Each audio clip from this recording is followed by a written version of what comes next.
Hey, we're so happy you found us online. The message you're about to hear was recorded live at Grace Family Church. We're a community following the call to love God, love people, and make a difference. We meet at 4 locations around Durban and at graceonline.tv. Go ahead and share this message, or you can download it and listen to it in your car or at home later today. Wherever you are in the world, wherever you're listening from, thank you for connecting with us, and may you be encouraged by the message coming up next.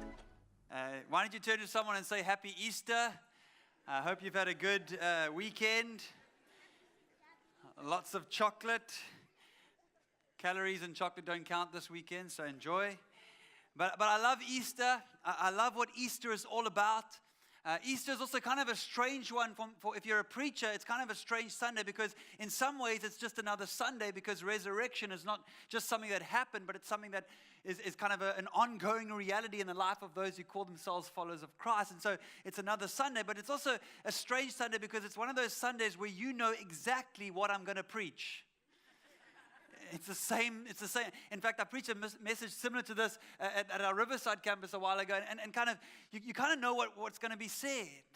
But I love Easter, even when we know what's going to be taught, because Easter kind of has this way of going around our objections. And so if you're saying, I only come to church on, 2 Sundays a year, Christmas and Easter, which is how I went to church for a large part of my life, and you say, well, I don't, it's kind of boring. It's always the same sermon. Well, I get that, but Easter has this way of kind of going around all of that and kind of circumventing all of our objections, or maybe the questions or the wrestles that we have, whether we're a Christian or not, around faith. And sometimes, we have these statements that we say that, we use to keep God at arm's length, or we say things like, how could a good God allow such suffering? And that's a great question. Or we say, what about other religions, or Christians, man, they're just such hypocrites, or church is so boring, and I don't want to go to church, and I don't want to go to church today, and then Jess, my wife, will say, you have to, you're the pastor, you got to. It's a true story. It's like this morning, but it's a late night. But these are all great comments, and these are great questions, and the questions worth asking and worth wrestling with. And we at Grace, we love to create space for people, no matter where you might be in this journey, to ask those questions and wrestle with that stuff. But not today. Because Easter, it kind of goes around all of that stuff, and it forces us to deal with what Andy Stanley calls history's greatest mystery. History's greatest mystery. And that is, how in the world did we end up here today? I mean, how did it end up that you and I are sitting in church today, joining with billions of other people around the globe, about 1/3 of the world's population, talking about a Jewish carpenter who only went public for 3 years? I mean, how did that happen? If you think about it, it would be hard to choose a less likely candidate for the position of Messiah than Jesus of Nazareth. I mean, he was not a political figure.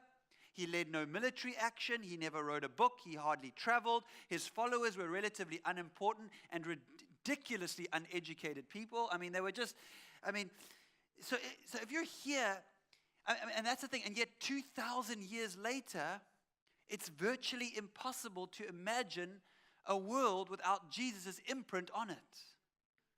Jaroslav Pelikan, he's a theologian, he talks about, imagine if you had this sort of super magnet that you could just suck up all the little pieces of metal that had the imprint of Jesus' life on it. He says, what would be left? And when you think about universities and our law and orphanages and the Red Cross and Salvation Army, so much of our life has the imprint of Jesus on it. How did that happen?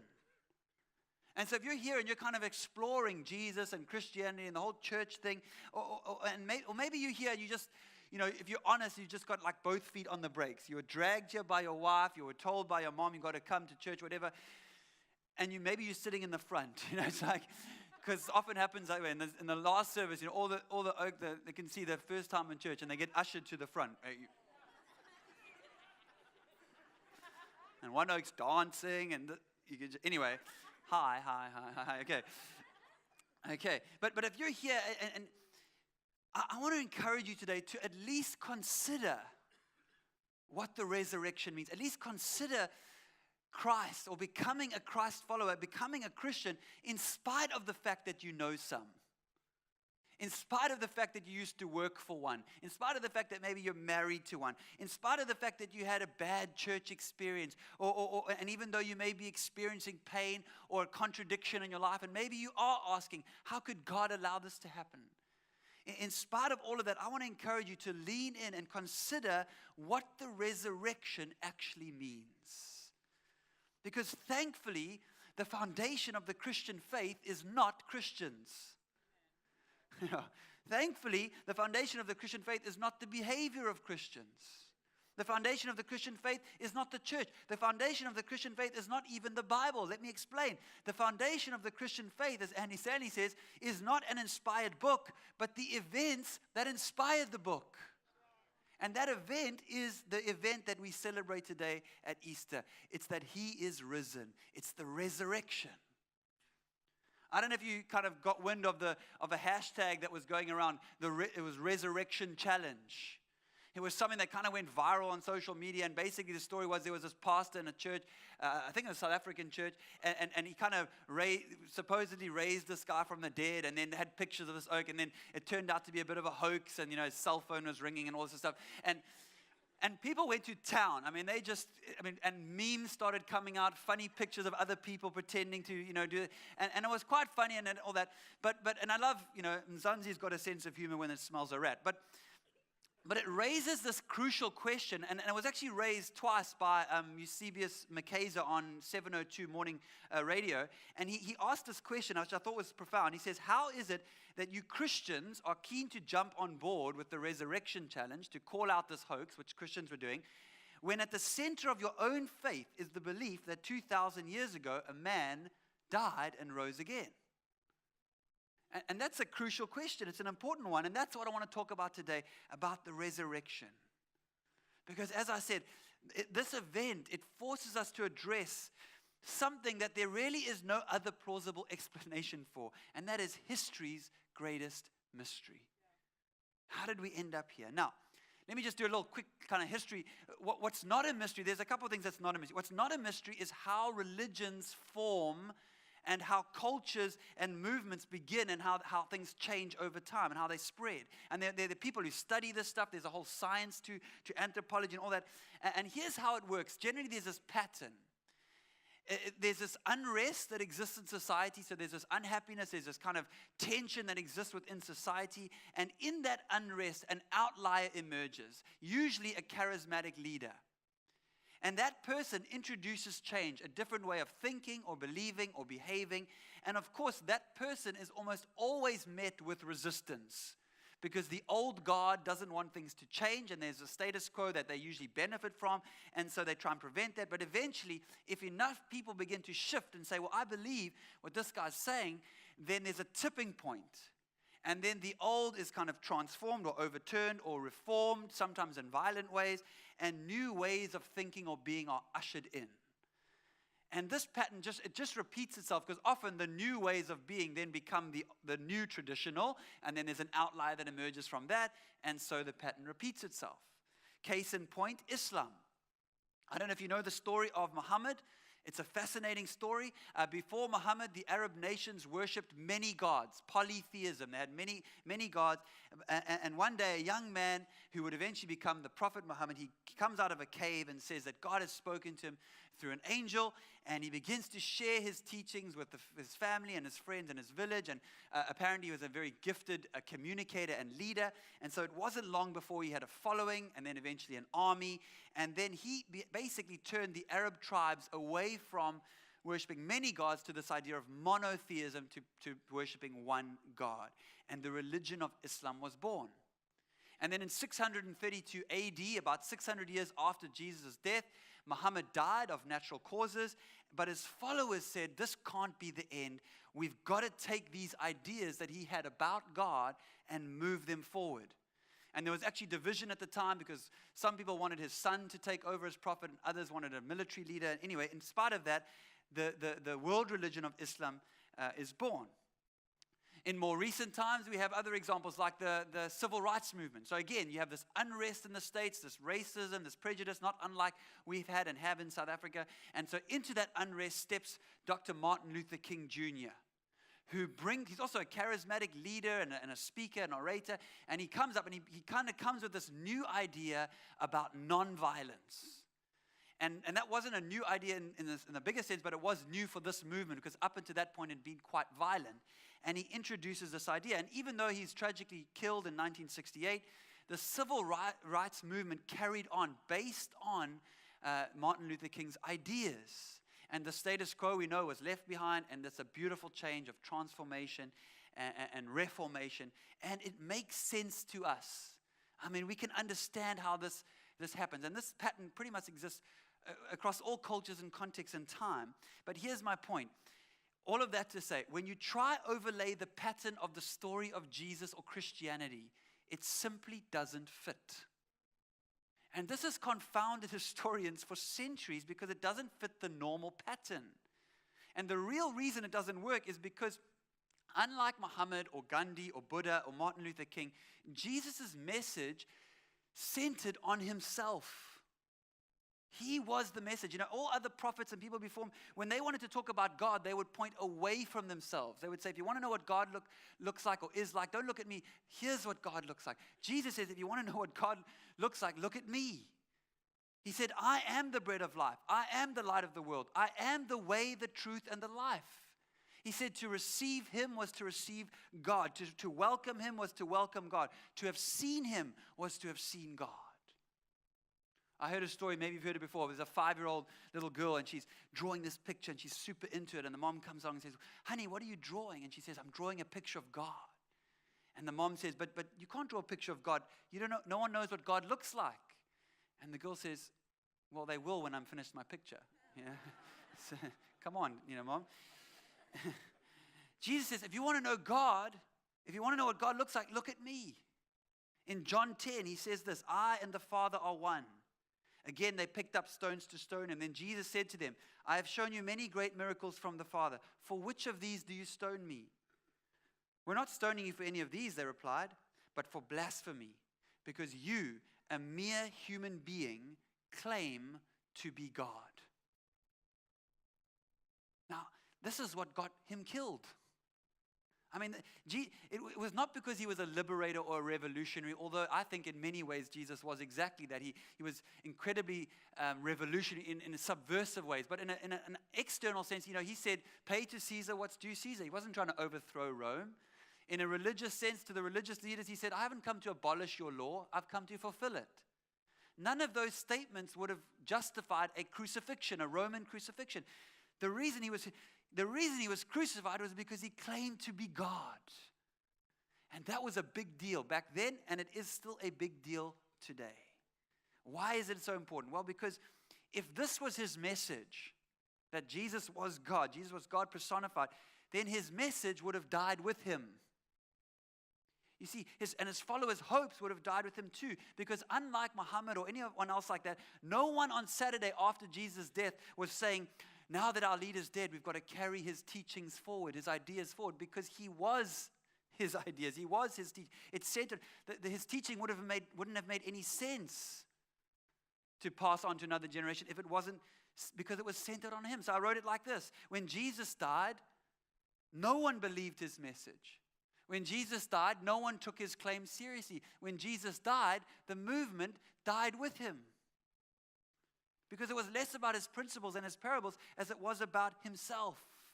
And so when he died, the movement would have died with him because messiahs don't die. God can't be killed. And so that's why the disciples went home. Because they're like, this is over. I mean, the oak obviously was delusional. He thought he was. It's done. So they went back to fishing, went back to the way things were, what they knew. Because from their perspective, it was all over. And I was thinking about this idea of perspective, and I was thinking about your and my life, and as I was kind of preparing this message, that how often it's so often in my life, things don't make sense when we're in it. Yes? I mean, when we're in it, it only makes sense so often when you're looking back. Oh, that's why this, oh, okay. Like the disciples, on Friday and Saturday, nothing made sense. But on Sunday, everything made sense. And even when the woman reported that the tomb was empty, to them it sounded like nonsense. I mean, it actually says that in Luke chapter 24. That's where I'm reading from today. It's all in Luke chapter 24, verse 10. It was Mary Magdalene, Joanna, Mary the mother of James, and how cool is it that women were the first to proclaim that Jesus is risen? Yes? I think that's pretty cool. They go there, and when the woman told the apostle what happened, but the story sounded like nonsense to the men, so they didn't believe it.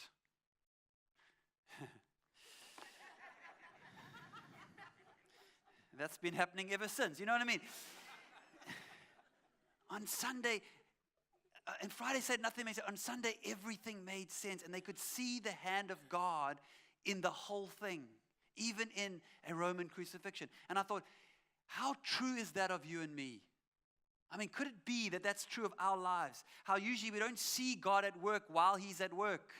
It's only when we look back and we go, oh, now I see the hand of God. Especially when things don't feel good or when things don't seem to kind of make sense or fit logic. I mean, we all have this idea of how we think life should work out. And then life hands us something that we didn't plan for or hope for. You know, no one plans to get divorced when they're standing there on their wedding day, but that's the reality. And so we think, well, what do I do with this now? You know, and then we begin to, sometimes when we look back, we start to see, okay, well, I see God at work. I see how God was using that season, that tough season, that business that failed.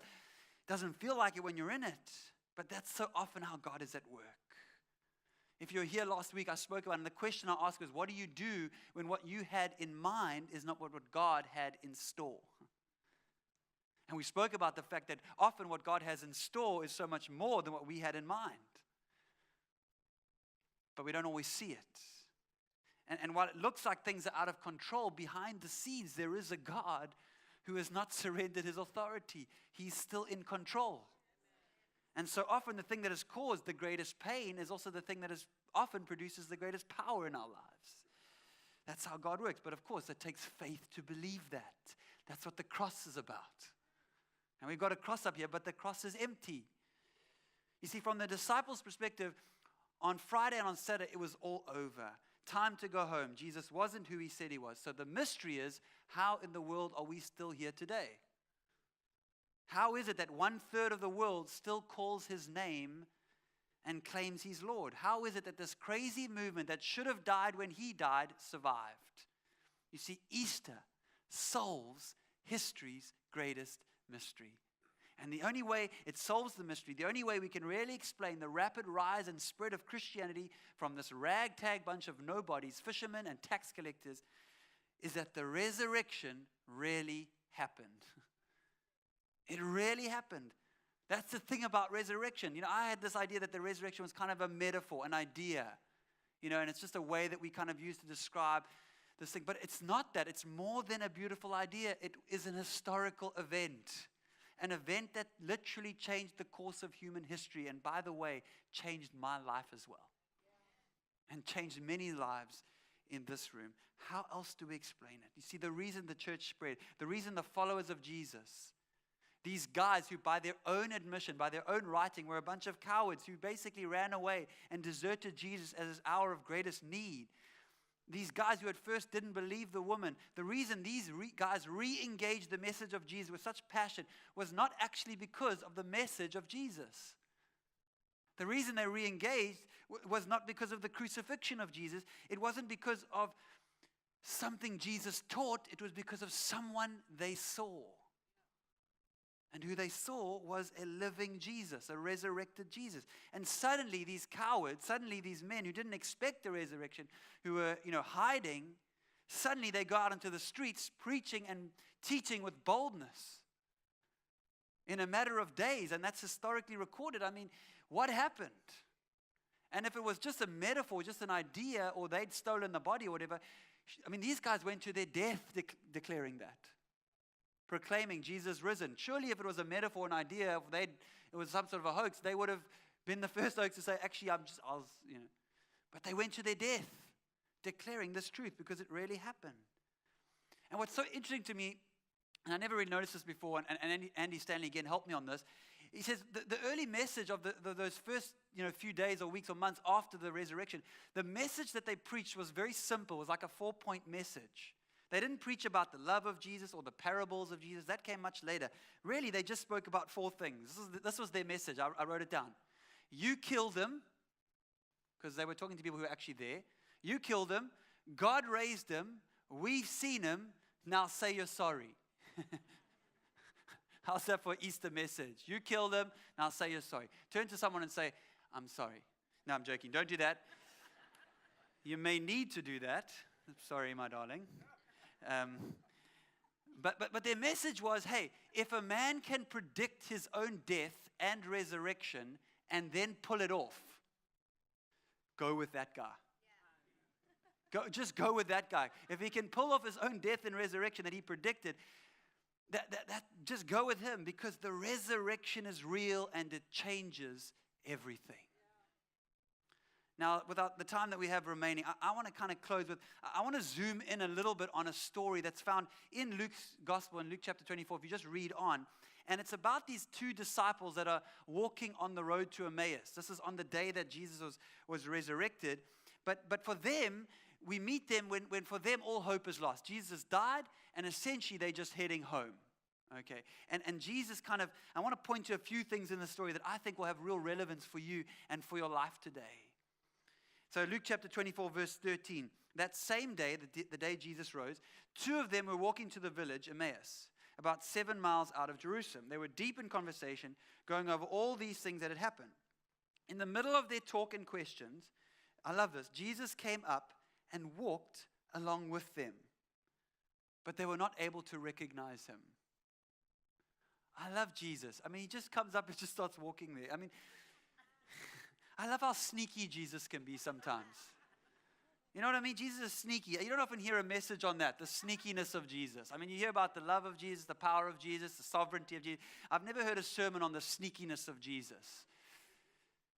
But I mean, it's true. I mean, I like that video of the kids. I mean, Jesus, poof, he's here, I don't know if he like boo, or I don't know that's not recorded. They did think he was a ghost, so I don't know. But Jesus is sneaky, and what I really mean by that is that so often we think when God shows up, it will always be in some spectacular way. Some mountaintop experience, some lightning bolt, some voice from heaven. But what I found is that God so often shows up in my life in ordinary, in unexpected ways. In sneaky ways, in the midst of my conversation, in the midst of the questions and the doubt. He'll sneak in ordinary moments and in ordinary situations, and he won't give you any advance notice. He snuck up on the 2 on the road to Emmaus. He snuck up on the disciples in the upper room. What makes you think he isn't sneaking up on you today? He's sneaky. He'll send blessings into your life, but it won't look like a blessing at first. He'll send patience into your life, dressed like a 7-year-old. Christ have mercy. Lord have mercy. We were at the Monster Jam last night. We were there. It was awesome, and our kids were loving it. And then late night, and now chocolate this morning. Jesus is sneaky. He'll send the best of times in the hardest of times. He'll sneak the strength that you're praying for in the midst of your sorrow. That's what he was doing on the cross, but we didn't see it at first. We don't see it at first. Sometimes we only recognize what he's doing in hindsight, right? Like these guys on the road. Eventually, they do recognize who Jesus is, but not at first. I love what the story says. He asked, "What's this you're discussing so intently as you walk along?" They just stood there long-faced like they'd lost their best friend. Then one of them, his name was Cleopas, said, "Are you the only one in Jerusalem who hasn't heard what happened during the last few days?" And Jesus says, "What has happened?" They said, "The things that happened to Jesus the Nazarene. He was a man of God, a prophet, dynamic in work and word, blessed by both God and all the people. But our leading priests and other religious leaders handed him over." Say, handed him over. I'm going to come back to that. There's a Greek word there. The Greek word there is paradidomi. And paradidomi, if I have a time, I want to come back because it's important. It means to surrender, to yield up, to deliver. The leading priests and other, they handed him over to be condemned to death, and they crucified him. We had hoped, past tense, we had hoped, now we've lost hope. We'd hoped he was the Messiah who'd come to rescue us, and now it's the 3rd day since it happened. That's also important. But now some of our women have completely confused us. Amen. and amen. I'm going to get in trouble now. Early this morning, they were at the tomb and couldn't find his body. They came back with a story. They came back with a story. They'd seen a vision of angels who said he was alive. Some of our friends went off to the tomb to check and found it empty, just as the woman said, but they didn't see Jesus. So much in the story that we can talk about, but real quickly, I often wonder when I read this story, why these guys decided to head home on this day. Why they decided to head home so early. I mean, Jesus had told anyone who was listening, he dropped some hints that on the third day, something was going to happen. He said, I'll destroy the temple, and on the third day, I'll raise it up again. And he was talking about his body, but they didn't know that. But still, you kind of think if they'd been with him for 3 years, you'd think that they'd hang around for just one more day, to see what would happen. Just book one more night at the Airbnb. But these oaks go home, and they almost miss it. They almost miss it. That's our problem. We quit so quick, right? We quit when we're so close in our marriage, in that breakthrough. We quit so quick, and we miss it. We miss it.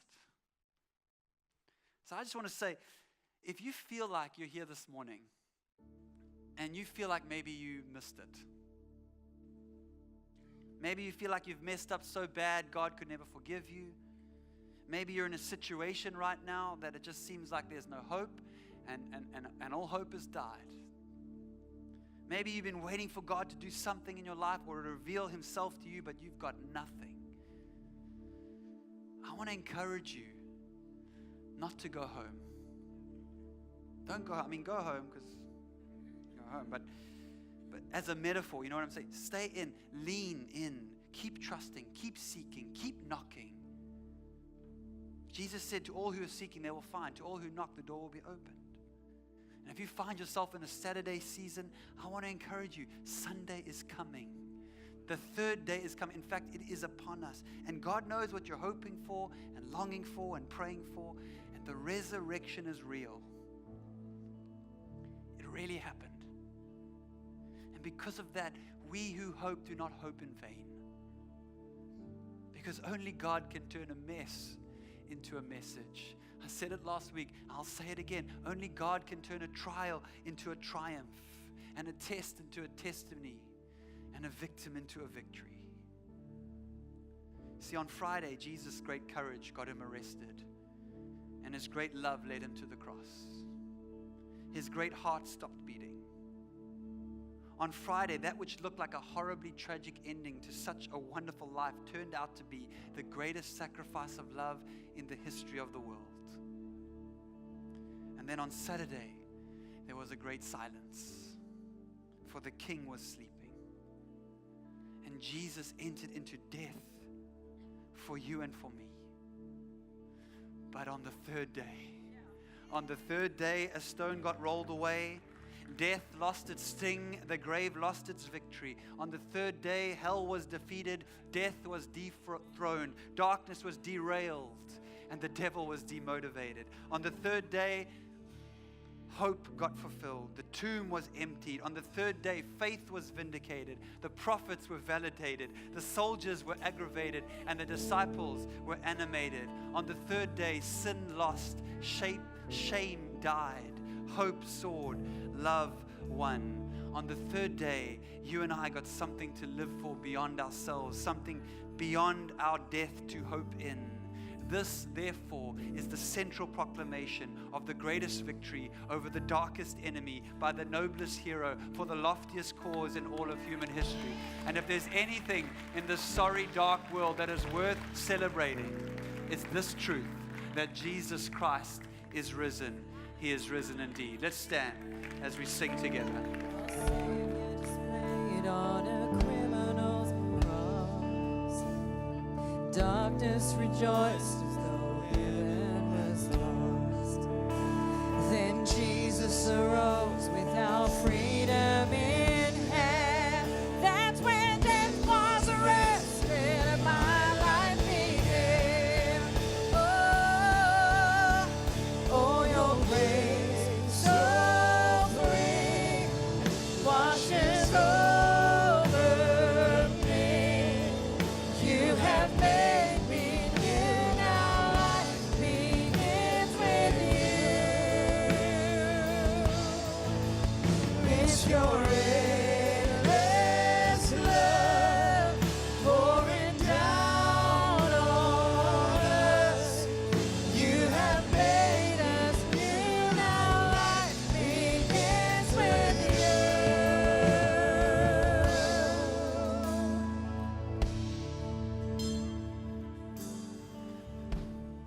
just before we close, please don't leave. We've got a few more minutes. If you just don't go home now. Don't be like the disciples. Just stay for a few minutes. Don't miss it, because I really do believe it. And Jess sent me an article. Said, Easter is not about explanation. It's about proclamation. And maybe that's true. Maybe it's about proclaiming more than it is about explaining. And certainly my heart, and she's preaching tonight. If you want to hear a real Easter message, come back tonight. But my heart is really, it's not trying to convince anyone, but it is to invite someone. And honestly, if you're here and you're skeptical and you're thinking all this, and that's cool. We're so glad you're here. We're not trying to twist anyone's arm, and we'll continue to work hard at Grace to create environments where people, regardless of their background, their belief, their sexuality, their class, their age, their gender, their whatever, all these silly things we use to divide ourselves, we want to create a space where every single person can come as they are and experience something of God. But at the same time, as a community, we really do believe that Christ is risen. We really do believe that Jesus is the answer. He's the answer in your marriage. He's the answer in your finances. He's the answer in your health. He is the answer, and we're kind of unapologetic about that. But I'm not trying to convince. I would just want to invite you and challenge you that if you are looking, if you are seeking, if you have questions, keep asking, keep seeking, keep knocking. Like Thomas in that upper room that says, unless I see it, I won't believe it. I resonate with him. And I love Jesus' response. He doesn't, tune him for having doubts. He says, come, stick your finger here. Stick it in. I'm not afraid of your questions. And it was that question that actually led Thomas to say, my Lord and my God. It was a moment of worship. And this can happen in a moment. It can also happen I don't have a story where I say, well, this is the day I became a Christian. It was kind of a journey for me. But I do believe that maybe for some here today, maybe this is a moment where God can do something, a moment of handover. If you just give me a few minutes, this word handover, it kind of struck me, this word paradidomai. It's all over the Easter story. It says that Jesus was handed over to the Pharisees by Judas when Judas betrayed him. It says Pilate and Herod handed Jesus over to be crucified, paradidomai, to be handed over. But guess where else this word appears? In John 19, verse 30, at the moment of Jesus' death on a cross. It says this in English, when Jesus had taken the wine, he said, it is finished. And bowing his head, he gave up his spirit. But this wasn't written in English, it was written in Greek. And the Greek for gave up is actually that word paradidomai. Let me read it again. When Jesus had taken the wine, he said, it is finished. And bowing his head, he handed over his spirit. Do you get it? Do you see it? Nobody took Jesus' life. He handed it over. He gave it. John 10, no one can take my life from me, says Jesus. I sacrifice it voluntarily, for I have the authority to lay it down when I want to and also to take it up again. For this is what my Father has commanded. It may look like things are out of control. It may look like it makes no sense. But behind the scenes, there is a God who has not surrendered his authority. It may look like Herod or Pilate or Judas was in control, but God had it in hand all along. And I just want to remind some of you here today, God has your life in hand. And it may not feel like it, you may not see it might sound like utter nonsense to you, but it doesn't change the fact that it's true. And all we can do in response is to simply hand over our lives to him. Paradidomai. It means to yield, to surrender, to hand over. So I want to just create a moment for anyone in this room who wants to say, hey, now's the time to hand over my life to God, the one who loves you, who created you, who knows what's best for you, who made you on purpose for a purpose. And this can be a significant moment. I think Easter is the perfect time to do it. Because Easter goes around all of our objections, all of our questions, and it forces us to deal with the resurrection reality. So right where you are, right where you're standing, if God is saying something to you or stirring something, you can say it out loud. It's just a simple prayer. It's not complicated. You can say it in the silence of your heart. You can do it standing, sitting, eyes closed, eyes open, looking around. I don't really care. But here's a moment to say just a simple prayer. And I'm going to pray the words, and you can just make this prayer your own. wherever you might find yourself today, here it goes. You ready? Heavenly Father, into your hands I commit my life. I belong to you. Today I trust you. I believe that Jesus Christ is your Son.